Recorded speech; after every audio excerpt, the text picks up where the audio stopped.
right, welcome back to Time Rich Family. We are going to talk about Morocco today. Yeah, specifically our stop in Casablanca. So we had an included excursion with our world cruise that allowed us to take a tour of Morocco as included as part of our package. And so we did that.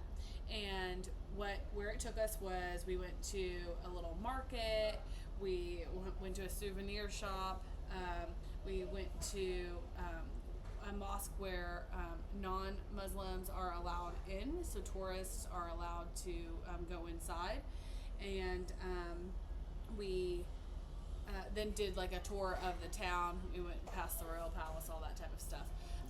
But overall, we got our money's worth, and it was really cool to introduce a whole different culture to our little girls. Yep. So I think overall, I mean, again, we since it was I guess a city tour, we were on the bus quite a bit, and I think they got a little bit long for the girls. But I would say a couple big things for us were, and I know we've mentioned this, was having some small Tupperware where we had loaded up some snacks from the buffet in the morning was the only thing that got us to survive the day, I think, because like I said, it got a little bit long. I don't think we got back to the ship till probably about 1:30 or so. We left the ship around 8:30, and there was no food on the tour. So having those snacks definitely extended us just long enough to get us back, because we were starving. So I know the girls were hungry. Yeah. But the other big thing for us would be, I think that the mosque was called is it Hassan II or Hassan II. Yeah. Again, Sorry. We'll put some links in the down in the comments or in the notes for you. So, but it was just so beautiful in there.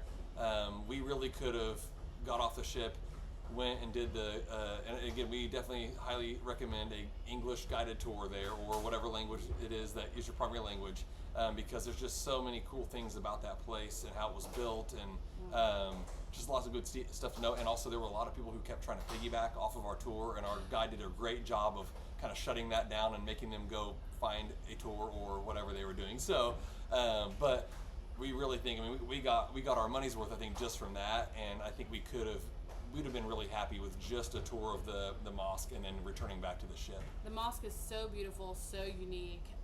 It is a must-visit place if you are in Casablanca. Yeah, I took a couple of videos from there that I was trying to basically regurgitate some of the cool facts about it, and so we might be able to make a little video or something out of that. I mean, just about how long it took, how many people, and just some of the amazing things. But one of the coolest things was that the roof actually retracts. And so on like big religious holidays and celebrations, they, when they go in for their big prayers and stuff, they will actually open it up inside, so they have the blue sky above them, which I thought was the neatest touch. So when we were going to Morocco, we wanted to dress modestly, just out of respect. And actually our tour guide said that it's strictly a personal choice.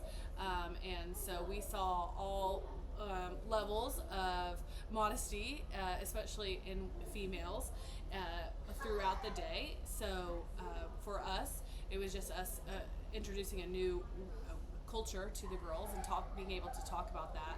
But the tour guide said that it really is personal preference now. So it's just something to remember, like when you're going to a new country. Yeah, and I think that it did make us feel more comfortable that we chose to have the girls, have their shoulders covered, have dresses or pants on, but like down below the knees, just all the things that you would normally think of, in a predominantly Muslim country. In the mosque, when you go in, you take your shoes off, and so I knew that. I'd been there before, and so I had the girls to wear Crocs with socks on, so that they already had socks and they were able to easily slip off their shoes.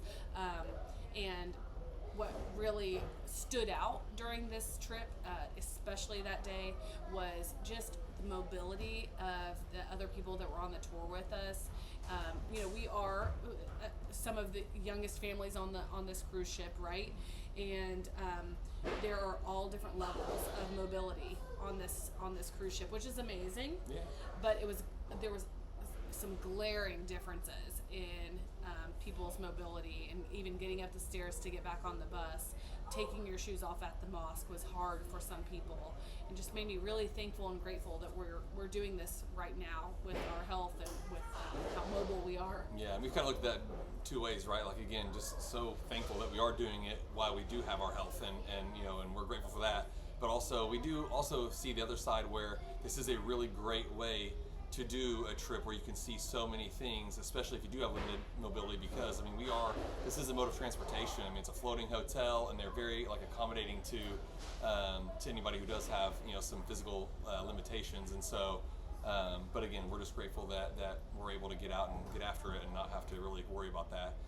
One other thing I did want to note as well was that this Casablanca stop, one of the other major excursions or big excursions that is accessible from here that I think a lot of people did take the option on is that Marrakesh is, it's a very famous city that it's out in the desert, has the huge market right in the center of the city, and it's been in a lot of movies and things, and so I do think that was a tour that a lot of people did opt to take because they're not going to be it won't be as reachable for them, like it was in this stop. But it was a really long one. We stayed in Casablanca till about 10 p.m. just to accommodate that specific excursion, because I think it was about a 3 or 4 hour drive each direction to get there. Through the Sahara Desert. Yeah, would be cool. It'd be pretty, but we opted not to put our girls in the bus for that long. We had a great time in Casablanca. We're excited to go back, and we hope that this at least gave you a little glimpse of what our time there was. The only lesson learned for us is that we wish we would have worn layers. So the day before we were in Malaga, it was hot, and so we wore layers, and then we take them off pretty quick. And then in Morocco, we were up and out so early that it was chilly in the morning. Yeah, and so we wish we would have. Yeah, and we were mostly kind of in the city and things, and so it stayed a lot cooler versus hiking up a mountain that was in the direct sunlight. So I try to play let's let the day warm up, and then we'll just be a little bit chillier in the morning, and then it kind of backfired because it felt like it never warmed up enough by the time we got back on the ship. So. All right, well that's all for this video. Thanks for tuning in. If you want to download our World Cruise packing list, there will be a link to that in the description, completely free. All right, thanks for watching. Bye. Bye.